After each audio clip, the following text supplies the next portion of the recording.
바꿨습니다. 지혜와 믿음의 기도라는 그런 제목으로 조금 바꾸어봤습니다.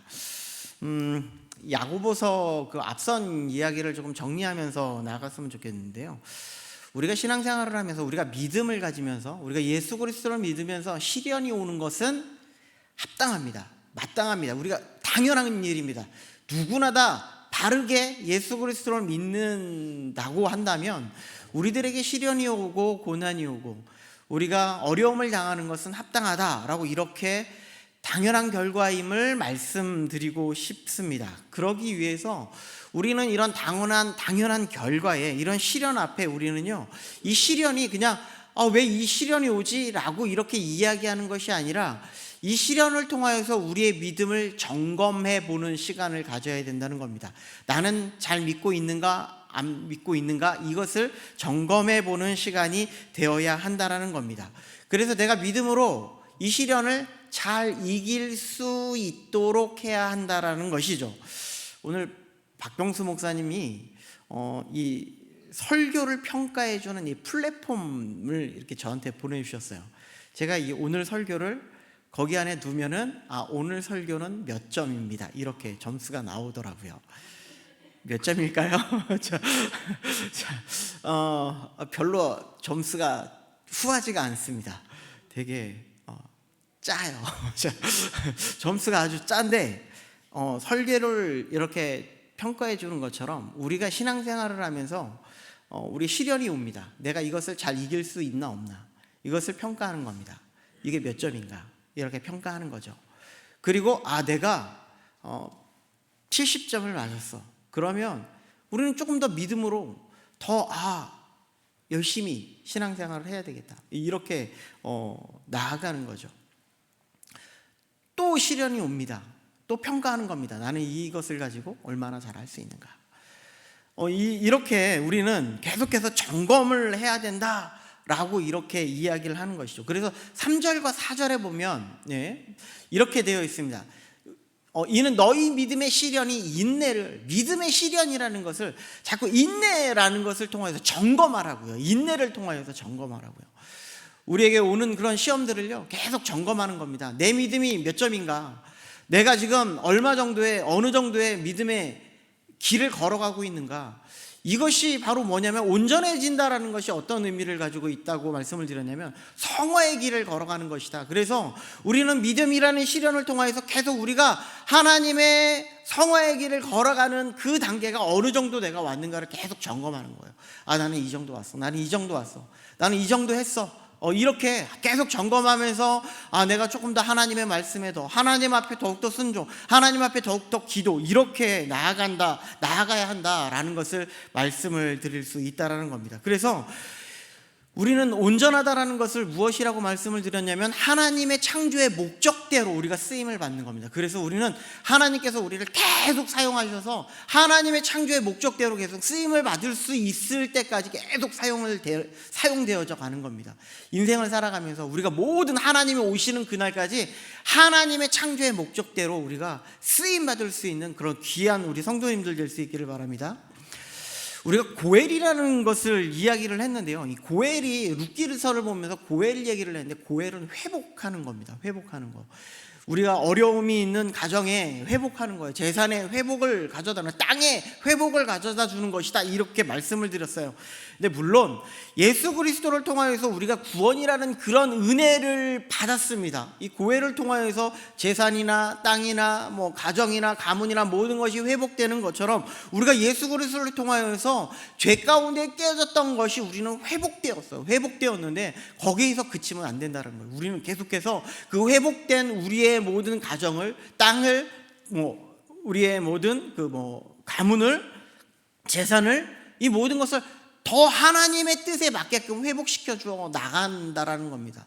그래서 야고보서는 그것을 계속해서 이야기해 주는 것이죠. 우리의 인내를 통하여서 하나님 앞에 계속 점검하고 우리의 믿음을 점검하고 하나님이 뜻하시는 대로, 하나님의 창조하신 뜻대로, 하나님의 그 원뜻대로 우리들이 사용받을 수 있대. 그랬을 때 우리는 어떤 일이 벌어지냐, 우리가 하나님을 기뻐하는 겁니다. 2절에 나와 있는 것처럼요. 하나님을 기뻐하는 거예요. 하나님 앞에 영광 돌리는 거예요. 하나님을 찬양하는 거예요. 하나님을 예배하는 거예요. 이것을 말씀드릴 수 있다는 것이죠. 그렇다면 우리는요, 이 믿음의 시련을 어떻게 이겨낼 수 있을까? 이 믿음의 시련을 어떻게 이겨내는 것이 좋을까요? 그래서 그것을 이야기하기 위해서 가장 먼저 이야기하는 것이 있는데, 그것이 바로 지혜입니다. 5절에 나와 있는 것이죠. 우리 5절을 한번 같이 볼까요? 자, 같이 읽겠습니다. 자, 시작.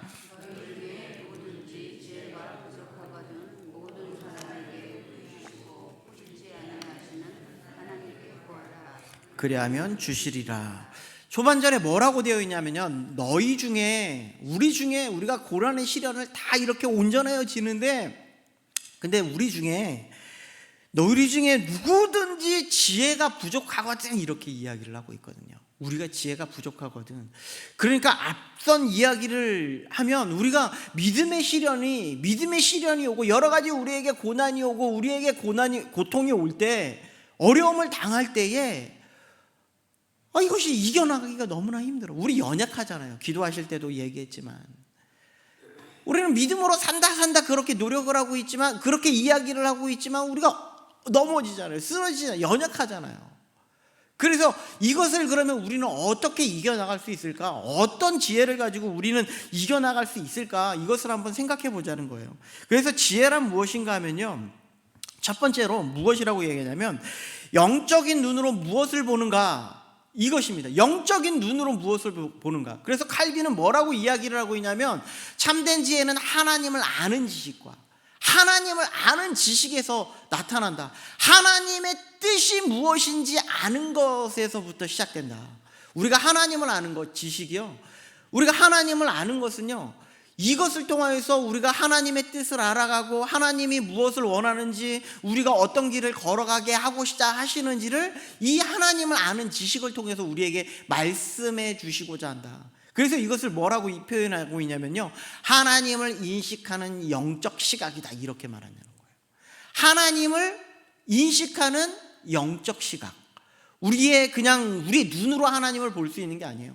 우리의 마음의 눈으로 하나님을 바라보는 거예요. 지혜라는 것은 그래서요, 우리가 살아나갈 때 이 세상을 바라보면서도요, 하나님의 놀라움, 신비스러움, 하나님의 섭리, 하나님의 지혜, 하나님의 놀라움, 이런 것을 계속해서 발견해 나가는 거예요. 하나님을 계속 발견해 보자, 이것을 말씀해 주고 있다라는 것이죠. 그래서 우리 눈에는요, 하나님을 인식하면서 살아가는 것이 그만큼 중요합니다. 계속해서 생각하는 겁니다. 사람을 볼 때, 누구랑 만날 때, 커피를 마실 때, 여러분들 식사를 할 때에도, 우리 식기도 하시죠? 빼먹을 때도 있죠? 그렇죠? 우리는 인식하면서 하나님 앞에 식기도도 하면서 밥을 먹는 거예요. 건강하게. 차를 드시면서도 기도를 하세요. 하나님 이 멋진 커피를 주셔서 너무나 감사합니다. 얼마나 좋습니까? 하나님을 계속해서 인식하면서 살아나가는 거예요. 이것이 하나님 앞에 참된 지혜다, 이것을 말씀해 주고 있어요. 우리의 생각 속에서는 어떤 생각을 가지고 있냐면요, 하나님의 주신, 하나님을 생각하고 하나님을 바라보는 것보다 이게 맛있는 그 커피를 앞에다 두고, 야, 이 커피 진짜 맛있다, 누가 만들었을까, 이런 생각을 하지 않습니까? 커피 갖고는 안 그럴까요? 빵 갖고 그럴까요? 음식 갖고 그럴까요? 우리는 누구를 먼저, 만약에 맛있는 음식을 놓고 누구를 먼저 생각하면, 야, 이거 누가 만들었지? 이것을 먼저 생각하는, 하나님이 정말 주신 그런 놀라운 지혜를 발견하지 못한다는 것이죠. 하나님을 먼저 바라보십시오. 이것을 말씀하고 있다는 겁니다. 그래서 저는, 이거는 저 개인적으로 말씀을 묵상하면서 제가 내린 결론은 선택입니다. 우리 선택이라고 말씀드리고 있어요. 하나님을 바라보며 하나님을 선택할 것인가, 아니면 인간적인 것을 선택할 것인가, 세상의 것을 선택할 것인가. 나는 이것을 보면서 하나님 앞에 영광을 돌릴 것인가, 아니면 이야, 정말 이 세상이 이렇게 편해졌네 라고 생각할 것인가 라는 것을 우리는 이야기할 수 있을 것이다 라고 이렇게 말씀드릴 수 있습니다. 그래서 우리는 하나님을 바라보는데, 하나님을 아는 데까지 부족함이 없도록, 하나님의 뜻이 무엇인지를 아는 데까지 부족함이 없도록 계속해서 계속해서 우리는 하나님의 뜻을 알기 위해서 기도하고 말씀 보고 그리고 하나님 앞에 하나님의 뜻을 구하는 그런 우리들이 되어야 한다라고 이렇게 이야기해 볼 수 있다는 겁니다. 그래서 우리 2절과 4절과 연결해서 우리가 생각해 보면요, 우리에게 오는 시험, 그러니까 시련이나 고통을 주시는 이유를 알지 못하면, 그 하나님이 왜 나에게 이런 시련을 주지, 이것을 알지 못하면 우리는 어떻게 돼요? 불평하고 불만을 갖죠. 왜 이러는 거야? 나에게 왜 이런 것을 주시는 거야? 이렇게 돼버릴 수밖에 없습니다. 그러면 어떻게 됩니까? 기뻐할 수가 없어요. 하나님을 기뻐할 수가 없습니다. 우리에게 오는 시험이 왜 오는지를 처음에 말씀드렸던 것처럼 이 시험을 통하여서 우리의 믿음이 어느 정도 성장했는지를 알게 하기 위해 주시는 그런 시험이라면, 우리는 그 뜻을 알아서 우리는 계속 우리를 점검하는 거죠. 그래, 내가 이 정도의 신앙을 가지고 있어, 이렇게요. 그런데 우리는 계속 이것을 보면서 세상을 바라보죠. 왜 이렇게 나에게 어려움을 주는 거야, 이렇게 말입니다. 그런데 성경은 계속해서 말하는 것이죠. 하나님을 바라보십시오. 여러분들 어렵습니까? 힘듭니까? 고난을 당합니까? 그러면 하나님을 바라보십시오. 하나님 앞에 영광을 돌리십시오 라고 이렇게 이야기를 합니다. 지난 금요 영성 집회 때 하나님은 아브라함에게 어떻게 했냐면, 이삭을 바쳐라. 이삭을 너무 사랑하는 것 같아. 너 이삭 바쳐. 이렇게 이야기를 했다는 거예요. 하나님은 우리에게 가장 좋아하는 것, 그것을 바쳐라가 아니라 그것을 바라보지 마세요. 물질을 바라보지 마세요. 여러분 손주 다 있으시죠? 그죠? 손주 바라보지 마세요. 얘기하는 겁니다. 학생에게는 대학 바라보지 마세요. 그리고 아들 바라보지 마세요. 남편, 아내 바라보지 마세요. 오직 하나님 바라보세요. 하나님 바라보고 하나님 의지하고 하나님의 뜻 바라보고 이것을 의지하는 우리들이 되어야 합니다. 이것을 말씀하고 있다는 겁니다.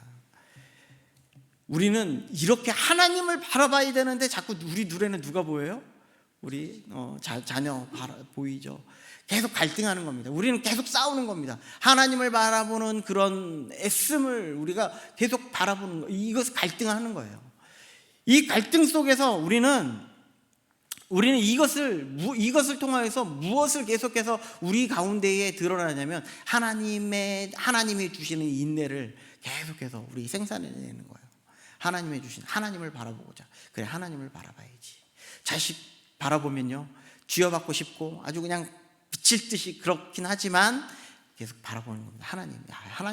하나님이 이 자녀를 통해서 어떻게 해주실까, 이것을 계속 바라보는 거예요. 남편 안 맞죠? 그렇죠? 로또라고 얘기하잖아요. 아내 로또라고 얘기하잖아요. 그렇지만 바라보는 거예요. 뭐라고요? 하나님이 이 남편을, 이 아내를 통해서 우리에게 무엇을 해주실까, 그것을 바라보자는 거예요. 그것을 말씀하고 있는 거예요.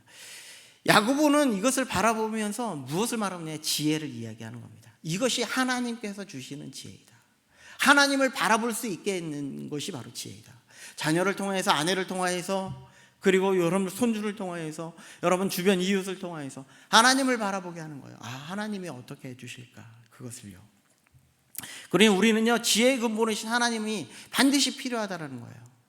있어도 그만 없어도 그만이 아니라 하나님은 반드시 필요하고, 하나님의 지혜는 반드시 필요하고, 하나님의 말씀은 반드시 필요하다. 그래서 그 하나님의 말씀을 가지고, 하나님의 뜻을 가지고, 하나님의 성경을 가지고, 하나님의 복음을 가지고 우리는 살아낼 수 있는 그런 힘이 있어야 된다라는 것을 이야기할 수 있다는 것이죠. 근데 우리에게 어려움이 오면 어떻게 행동할까요? 우리는 어떻게 합니까? 이렇게 해요. 우리 기도할 때도 그렇잖아요. 하나님, 내가 무슨 그렇게 하나님 앞에 큰 잘못을 했습니까? 이렇게 기도한다는 거죠. 하나님, 내가 뭐 그렇게 하나님 앞에 잘못했어요? 왜 나에게 이런 어려움을 주세요? 왜 이런 고난을 주세요? 왜 이렇게 나를 힘들게 하세요? 이렇게 하나님 앞에 외칩니다. 그러면서 나타나는 증상들이 하나씩 있어요. 그것이 무엇이냐면, 내가 하나님 있는지 모르겠습니다. 하나님 부정. 또 있어요. 예배 안 드려. 그리고 또 있죠. 나 봉사 안 할 거야. 나 찬양대 안 해. 나 기도 안 할 거야. 여러분들 모습 속에 이런 모습이 없기를 바랍니다. 하나님 앞에 나에게 어려움을 주실 때 더욱 기도하라고요. 더욱 봉사하라고요. 더욱 예배하라고요. 더욱 하나님의 인식하라고요. 더욱 하나님의 찬양대에 찬양하라고요. 더욱 예배하고. 이것을 하나님이 원하시고 계시다. 그렇지 않으면 우리는 정말 미련한 자와 같은 자일 겁니다. 그런데 하나님은요, 우리의 이런 모습을 통하여서 하나님을 더욱 찾고 하나님을 더욱더 섬기며 봉사하기를 원하신다. 이것을 말씀해 주고 있는 것이죠. 그래서 우리에게 오는 시련, 고난을 하나님이 왜 주시는지 알기 위해서 지혜가 필요하다. 그래서 지혜가 어떻게 말하고 있냐면요, 5절에 다시 한번 지혜가 부족하거든 모든 사람들에게 후히 주시고 꾸짖지 아니하시는 하나님께 구하라. 그러면 주실 것이다. 이게 우리의 이게 기도하고도 좀 연결될 수 있는데요. 우리는요, 하나님 앞에 간구하는 가장 제일 목적이 마태복음 6장 33절에도 있지만 너희는 먼저 그의 나라와 그의 의를 구하라. 하나님의 뜻을 구하라. 하나님의 나라를 구해라. 하나님의 원하심을 구해라. 하나님이 기뻐하심을 구해라. 하나님의 지혜를 구해라. 이 말씀을 하고 있는 거예요. 그럴 때에 하나님이 후히 주시고 꾸짖지 아니하신다. 그리고 우리에게 모든 것을 다 주신다. 우리는 뭐라고 얘기해요? 나의 기도를 잔뜩 이야기해 놓고서 뭐라고 얘기해요? 왜 하나님 내 기도 안 들어주세요? 이거 아니라는 얘기예요. 하나님이 우리에게 원하시는 것은 하나님의 뜻 구하고 하나님이 원하시는 거, 하나님이 기뻐하시는 하나님의 지혜, 하나님을 구하라고. 하나님을 구할 때 하나님께서 넉넉히 우리에게 이 모든 것을 허락해 주시겠다. 이 말씀을 하고 있다는 겁니다. 하나님을 주시겠다고요. 하나님의 지혜를 주시겠다고요. 그렇다면 이게 이 첫 번째가 영적인 눈으로 하나님을 바라보기였다면 두 번째가 있습니다. 두 번째는요, 미래를 소망하는 힘입니다. 미래를 소망하는 힘. 시련은요, 지금 시련을 내가 겪고 있다면 지금 현재 일어나고 있는 일이에요. 이것은 현재 우리가 일어나고 있는 일입니다. 겪고 있는 일입니다. 그런데 인내를 거쳐서 우리가 온전하게 되면요, 무엇을 말하냐면요, 현재의 일이 아니라 앞으로의 되어질 일에 대해서, 미래의 일에 대해서 이야기하고 있는 거다. 그래서 이 지혜라는 것은요, 앞으로 이 시련을 통해서 내가 어떻게 하나님의 창조의 목적에 따라 쓰임받을 수 있는가를 바라볼 수 있는 거예요. 소망할 수 있는 거예요. 그래서 우리에게는요, 부활이라는 것은 부활의 현재적인 것도 있지만 부활의 미래적인 것은 예수 그리스도가 언제 다시 오셔서 우리를 부활시키실까, 이것이 있거든요. 하나님의 나라도 마찬가지입니다. 우리가 예수 그리스도를 내 마음에 모심으로 말미암아 이루는 하나님의 나라가 있지만, 여기에서 기쁨이 넘치고 이곳에서 하나님의 은혜가 넘치지만, 이후에 있을 하나님의 예수 그리스도가 이 땅 가운데 다시 오셔서 이루실 하나님의 나라가 있다는 거예요. 그 하나님의 나라를 우리는 소망하면서 살아갈 수 있어야 된다는 거예요. 지금도 하나님의 나라를 이루며 살아가야 되지만 하나님의 나라가 다시 오실 것을 소망하며 살아갈 수 있는 것이 필요하다. 지혜도 마찬가지입니다. 이 무엇인가 하면 하나님께서 어떻게 우리를 이루어 가실까, 하나님의 창조의 목적대로 이루어 가실까를 생각하고 우리는 기도하면서 살아나가야 된다. 이것을 말씀해 주고 있다는 겁니다. 이것이 하나님이 우리에게 모든 길 속에서 선한 길로 인도해 주시는 거예요. 우리를 하나님의 지혜대로 선하게 이끌어 주시겠다, 이렇게 말씀을 해 주시는 거예요. 그럴 때 우리는 이런 지혜를 구할 때, 미래적인 소망을 구할 때, 그리고 우리는 지금 영적으로 하나님을 구할 때 후히 주시고 꾸짖지 아니하는 하나님께서 우리에게 넉넉하게 주시겠다, 그 은혜를 소유할 수 있는 우리가 되게 해주시겠다, 이 말씀을 하고 있다는 겁니다. 이것을 우리들이 구하고 우리들이 하나님 앞에 구하고 얻을 수 있는 그런 우리 모두가 될 수 있기를 바랍니다. 자, 우리가 이제 하나님을 아는 지혜를 알았다면 두 번째는요, 우리에게 말씀하고 있는 것은, 우리에게 요구하고 있는 것이 무엇이냐면 바로 기도입니다. 자, 6절과 7절을 같이 읽어보도록 하겠습니다. 6절 7절입니다. 자, 시작. 오직 믿음으로 구하고 조금도 의심하지 말라. 의심하는 자는 마치 바람에 밀려 요동하는 바다 물결 같으니 이런 사람은 무엇이든지 주께 얻기를 생각하지 말라. 아멘. 하나님은 지혜, 그러니까 곧 하나님도 우리에게 주시겠다. 하나님의 뜻, 하나님을 우리에게 주시겠다.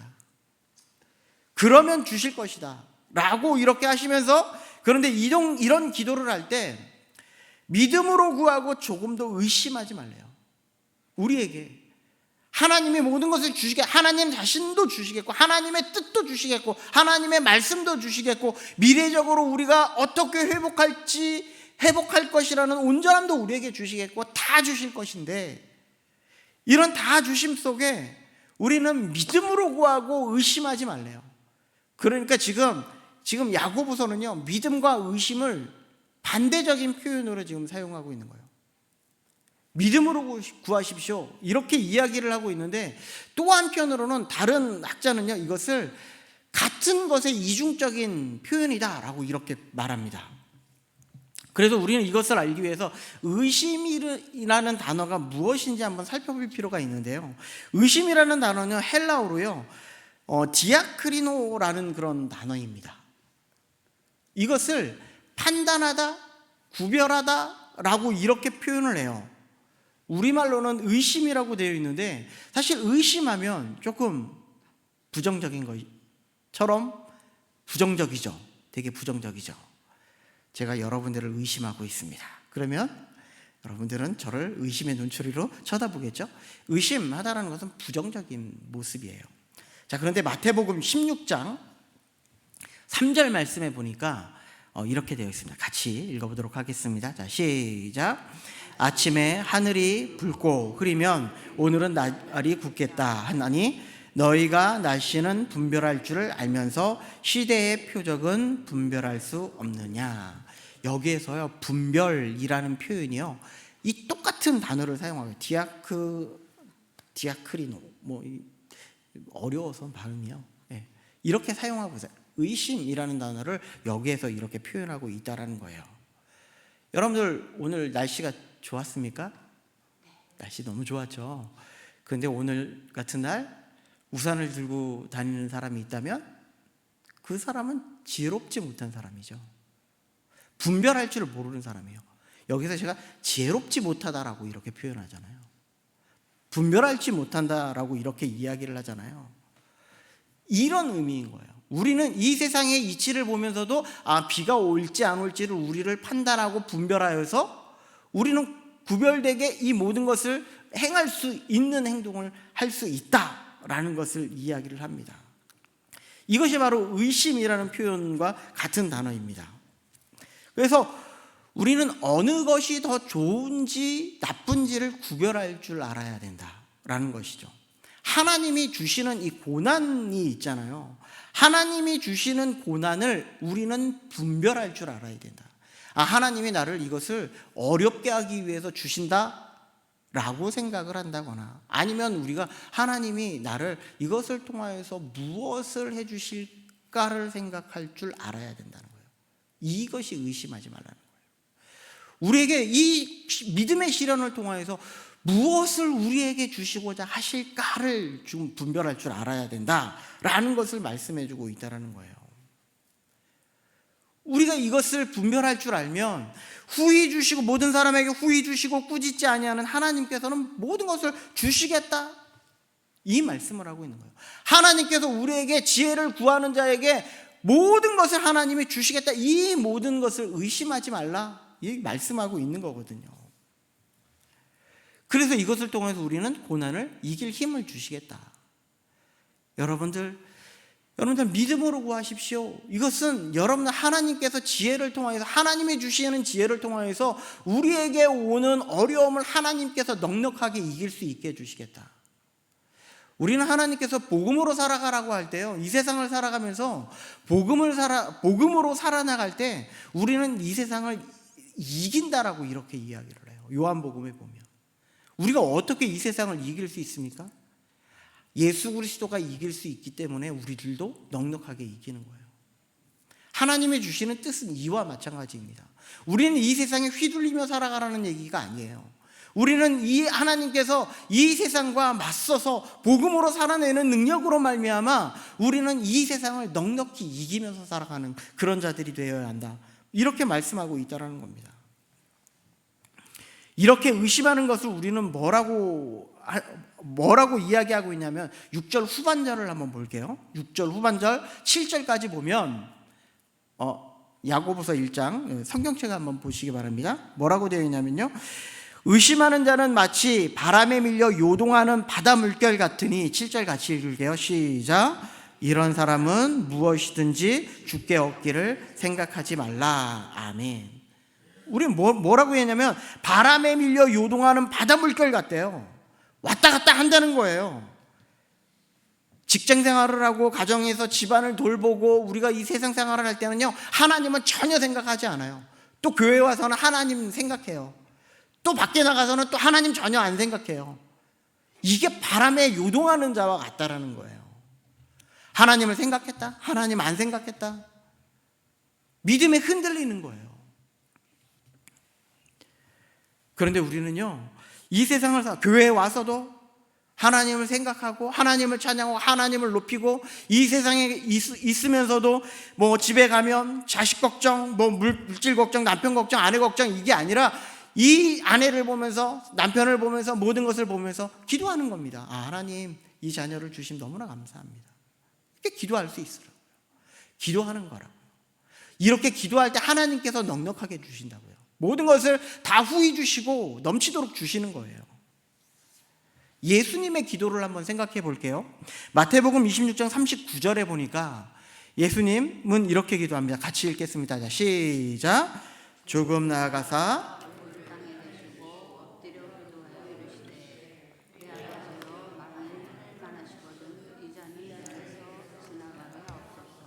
그러나 나의 원대로 마옵시고 아버지의 원대로 하옵소서 하시고. 우리가 기도할 때에도 마찬가지입니다. 우리 하나님 앞에 기도할 때에도 우리의 기도는요, 어떤 자세로 지금 기도하고 있냐면요, 할 만하시거든 이 잔을 내게서 지나가게 하옵소서. 하나님, 나에게 어려움이 있잖아요. 좀 없애주세요. 여기까지만 기도한다는 거예요. 우리의 기도는요, 우리의 기도도 하나님께서 원하시는 것은요, 하나님을 구하는 기도가 되어야 됩니다. 하나님이 우리를 통해서 무엇을 하실까를, 그것을 기도를 하는 거예요. 하나님의 뜻을 구하는, 하나님의 지혜를 구하라고 아까도 말씀을 드렸잖아요. 우리는 여기까지만 기도해요. 하나님, 우리의 기도를 여러분들 한번 잘 보세요. 이것을 기도하지 말라는 것이 아니에요. 우리의 간구를 구하지 말라고 하는 것이 아니에요. 우리의 간구도 구해야죠. 근데 하나님이 우리에게 가장 먼저 우리의 기도에 가장 우선순위에 두어야 될 것은 무엇이냐면, 하나님, 나에게 성령 충만하게 하주옵소서. 이런 기도예요. 하나님, 우리에게 하나님의 지혜를 깨닫는 은혜를 허락하여 주옵소서. 이런 기도를 하라는 얘기예요. 이것이 가장 우선시 되어야 한다. 그리고 뭐라고 이야기하고 있냐면, 예수님의 기도는요, 만일 할 만하시거든 이 잔을 내게서 지나가게 하옵소서. 그러나 뭐라고 얘기합니까? 나의 원대로 마옵시고 아버지의 원대로 하옵소서. 이것이 하나님의 뜻을 구하는 기도예요. 또 이제 그렇다고 해서 그렇게 또 기도하시는 분들이 있어요. 막 자기의 모든 것을 다 내려놓고 나의 원대로 마옵시고 아버지의 원대로 하옵소서, 이렇게 기도하고 마무리하는 기도도 있다고 합니다.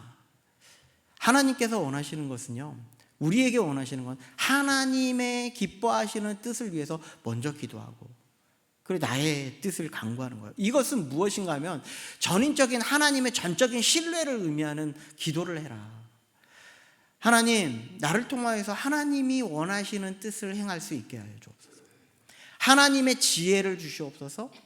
하나님의 복음의 사람으로 살아갈 수 있게 하여 주옵소서. 하나님이 기뻐하시는 뜻인 겁니다. 나로 항상 하나님을 기뻐하게 하여 주옵소서. 항상 예배의 자리를 서게 하여 주옵소서. 이것이 하나님이 기뻐하시는 겁니다. 그래서 어느 목사님은 또 그렇게도 이야기를 해요. 우리의 기도는 그렇게 길 필요가 없다. 하나님의 모든 것, 하나님 앞에 하나님의 기뻐하시는 뜻을 다 간구하고 나면 하나님께서는 우리의 간구도 분명히 구해야 됩니다. 이 모든 것을 너희에게 더하시는 은혜를 더하실 것이다. 이런 말씀도 하십니다. 우리에게는요, 가장 중요한 것은 우리가 하나님이 기뻐하실 것을 먼저 기도해라. 그것이 하나님이 원하시는 것이다. 이것을 말씀하고 있다는 겁니다. 야고보 사도는요, 시련 속에서 우리에게 하나님의 지혜를 구하고 믿음으로 기도할 것을 말씀하고 있어요. 하나님의 지혜입니다. 세상적으로 바라보는, 세상이 추구하는 그런 지혜 말고요, 하나님께서 정말 원하시는 기도, 이 세상을 바라보면서 하나님의 구원의 역사, 우리의 인간적인 연약함과 죄성, 오직 예수 그리스도의 구속적인 은혜, 이것을 위해서 우리는 이것을 달라고 기도할 수 있어야 된다. 복음의 진리에 꺼리낌이 없는 그런 삶을 살게 하여 주옵소서. 이것이 우리들이 걸어가야 될 그런 기도라는 겁니다. 그렇지만 기도하신 것처럼요, 우리 시련 앞에서 넘어지고 좌절하잖아요. 넘어져요. 우리 연약해요. 우린 당연히 연약합니다. 여러분들, 이것을 우리는 전제하지 않을 수 없어요. 그래서 우리는요, 만약에 점수를 매긴다면 우리의 신앙은 50점도 될 수 있고 60점도 될 수 있어요. 조금 하나님을 더 찾는 사람은 70점도 될 수 있고 80점도 될 수 있는 존재이죠. 그렇지만 우리는 스스로 하나님의 지혜를 얻을 수 있는 사람은 아무도 없다. 그래서 하나님 앞에 구하는 거예요. 하나님, 나에게 지혜를 주옵소서. 온전한 믿음을 가질 수 있도록 주님 도와주옵소서. 이렇게 기도하라는 말씀입니다. 그러면 하나님께서는 정말 우리에게 후히 주셔서 성령으로 우리가 살아갈 수 있는 그 넉넉한 힘을 우리에게 허락해 주시겠다라는 것을 말씀해 주고 있다는 겁니다. 우리의 의지나 노력으로 되는 것이 아니라 하나님이 우리를 통하여서 역사하실 그 놀라우신 능력을 의지하면서 우리는 하나님 앞에 기도하고, 이 시간에 하나님 앞에 예배하고, 이 시간 또 하나님 앞에 기도하고, 그런 삶을 살아갈 수 있고, 그리고 이 세상을 바라보면서도 우리는 하나님이 어떤 영혼을 보면서 저 영혼을 어떻게 하나님이 사랑해 주실까, 저 영혼을 어떻게 구원해 주실까, 쟤는 왜 그래, 이게 아니고요, 이것을 위해서 계속 기도하라는 얘기입니다. 그것이 하나님이 기뻐하시는 것이고 하나님의 주권적으로 신뢰하는 믿음이다라는 것을 말씀하고 있다는 겁니다. 혹여 믿음의 시련을 겪고 계십니까? 하나님은 우리를 이것을 통하여서 더욱더 강하게 하실 것입니다. 그리고 이것을 통하여서 하나님 앞에 영광을 돌리는 그런 삶을 살아가고 우리를 온전한 그리스도인으로 세워갈 줄 믿습니다. 기도하겠습니다.